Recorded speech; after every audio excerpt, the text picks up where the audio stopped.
Assalamualaikum warahmatullahi wabarakatuh. Selamat datang kembali di podcast Amaliyah, di mana pada episode kali ini adalah sesi jamaah bertanya Ustadz menjawab.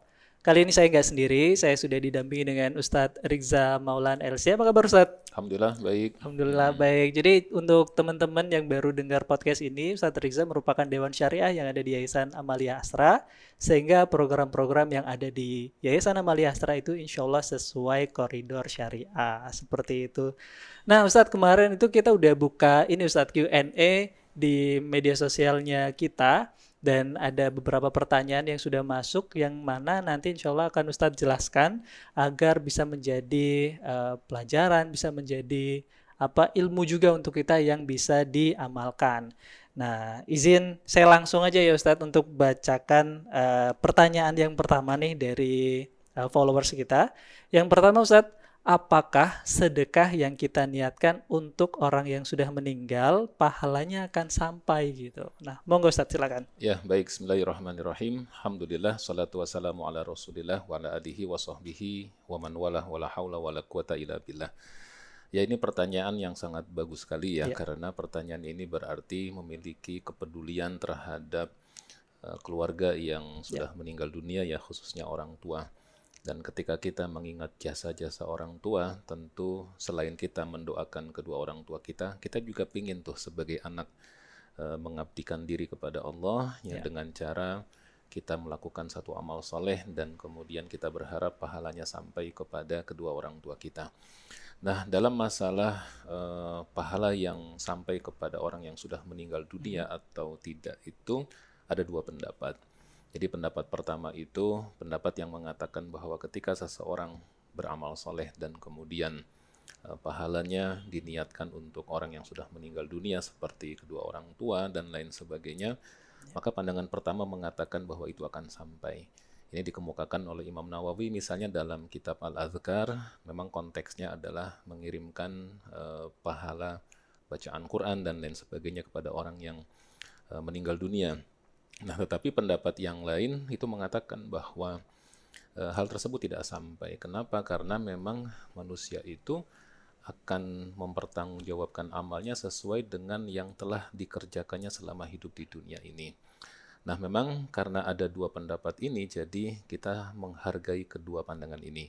Jadi kalau kita misalnya merasa bahwa atau meyakini bahwa kalau kita beramal soleh seperti kita bersedekah, dan sedekah itu memang pahalanya luar biasa ya, banyak, dan kita niatkan saja, ya Allah saya bersedekah untuk misalnya membantu Palestina, membantu saudara kita yang sedang kesulitan dan kesusahan, mudah-mudahan ya Allah pahala ini bisa disampaikan kepada kedua orang tua kita khususnya yang sudah wafat. Tapi kalau kita berkeyakinan bahwa tidak sampai, maka kita cukup mendoakan kedua orang tua kita saja. Kita yang bersedekah, lantas ba'da sedekah kita mendoakan, ya Allah berikan ampunan kepada kedua orang tua kita, lapangkan kuburnya dan lain sebagainya. Insya Allah ini merupakan jalan terbaik dan kita saling menghargai perbedaan pandangan di antara para ulama. Siap. Oke. Berarti ada dua pendapat ya Ustadz ya perihal tentang sedekah yang diniatkan untuk orang yang sudah meninggal Ya, gitu. betul.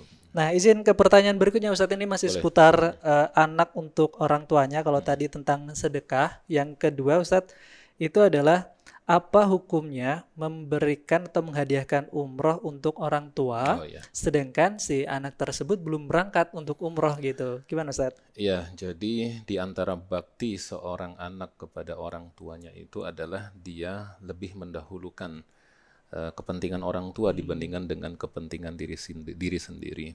Ya. Mengapa? Karena yang pertama memang orang yang patut kita perbuat baik di dunia ini setelah Allah dan Rasulnya adalah kedua orang tua kita. Dan sebaliknya dosa terbesar di dunia ini setelah syirik kepada Allah adalah uququl walidain atau durhaka kepada kedua orang tua.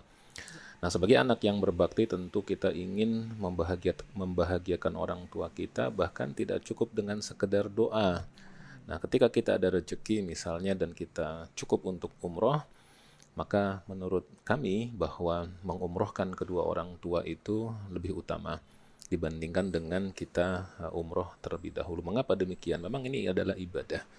Tetapi ibadah yang di sini adalah ada keterbatasan waktu. Misalnya begini, untuk melaksanakan ibadah umroh tentu kita harus menabung.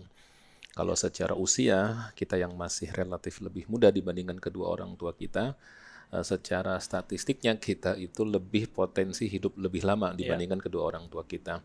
Maka ketika kita punya rezeki, alangkah baiknya. Misalnya kita lebih mendahulukan kedua orang tua kita supaya mereka bisa berangkat ke tanah suci. Dan jangan lupa loh bahwa doa kedua orang tua terlebih di tanah suci itu sangat makbul, sangat diijabah oleh Allah. Dan pasti orang tua kita mendoakan kita.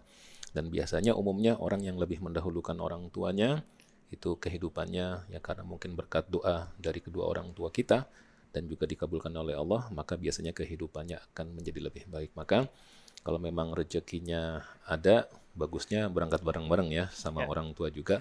Tapi kalau terbatas, dahulukan orang tua, terutama mereka yang sudah sepuh. Mudah-mudahan nanti kita ada rezeki lagi, mungkin berapa bulan kemudian atau tahun depan kita bisa menjalankan ibadah umroh. Wallahu a'lam. Amin, Masya Allah. Berarti malah lebih utama ya Ustadz ya, karena Betul. orang tua kita yang nanti pas di depan Ka'bah itu pasti Masya mendoakan Allah, kita betul. juga gitu ya Ustadz ya, Masya Allah.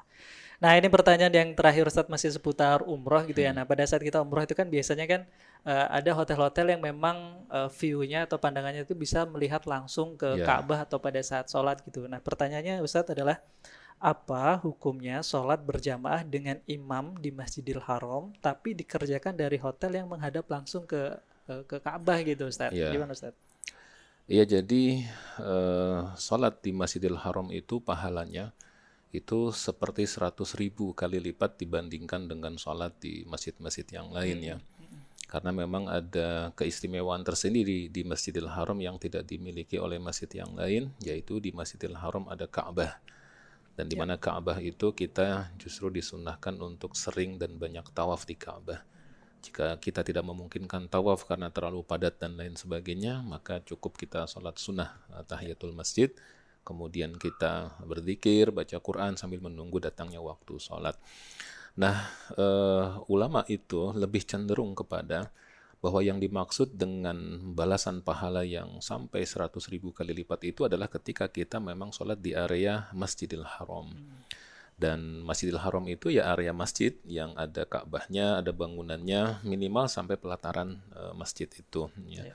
Saya khawatir ketika kita sholat di hotel misalnya, meskipun hotel di beberapa hotel tertentu yang bintang 5 ya di sekitar Masjidil Haram memang di lantai tertentu ada space khusus dan ada kaca besarnya yang langsung menghadap ke arah Ka'bah. Dalam kondisi misalnya penuh luar biasa, kita tidak punya tempat, ketika kita sudah niat turun ke bawah dan ingin ke pelataran Masjidil Haram tidak dapat tempat, akhirnya kita terpaksa sholat di situ dan softnya ya insya Allah masih nyambung karena bahkan softnya itu memanjang sampai ke belakang Ka'bah.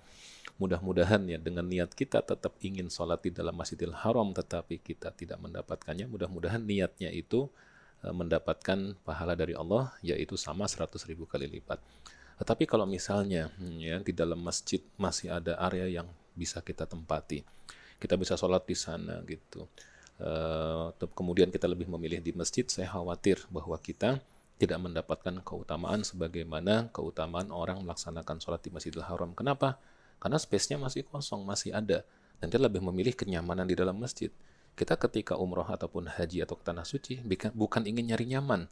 Kita ingin ibadah kepada Allah. Even bahwa hotel kita dekat itu adalah dalam rangka mempermudah kita untuk ibadah. Jadi jangan terlena dengan mewahnya hotel, dekatnya hotel.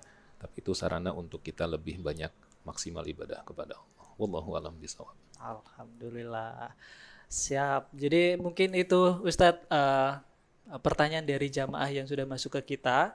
Mudah-mudahan bermanfaat juga untuk teman-teman yang mendengarkan podcast ini gitu, dan juga untuk teman-teman yang ada pertanyaan seputar hukum syariah itu bisa sampaikan atau di DM aja di Instagramnya kita di @YAA_Astra. Nanti insya Allah akan kita ulas dengan format video seperti ini gitu ya Ustadz ya. Oke, terima kasih teman-teman semuanya. Sampai jumpa dan sampai ketemu di podcast Amalia berikutnya.